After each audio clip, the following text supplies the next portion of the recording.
This is Samsung Galaxy S24, and today I'll quickly show how you can fix the Wi-Fi connectivity problems on this device.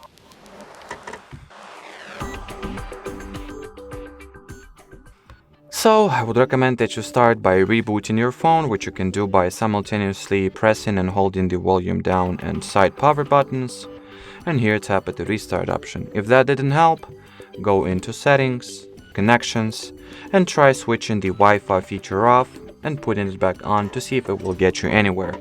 On top of that, you can open the Wi-Fi preferences page, then go into the network settings and forget the network you're having troubles with, and then reconnect your phone to the same Wi-Fi network.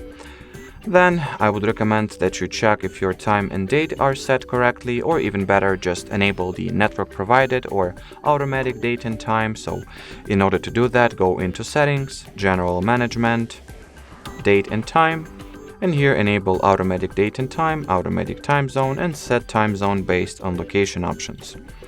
If that didn't help, also the final troubleshooting method that I suggest is that you reset your Wi-Fi and Bluetooth preferences and settings. Once again, in order to do that, you'll need to launch the General Settings app. Next, open the General Management category, go into Reset, and here choose the Reset Wi-Fi and Bluetooth settings option. Then do that process, and well, that'll be it. So thanks for watching, thanks for your attention, and bye-bye.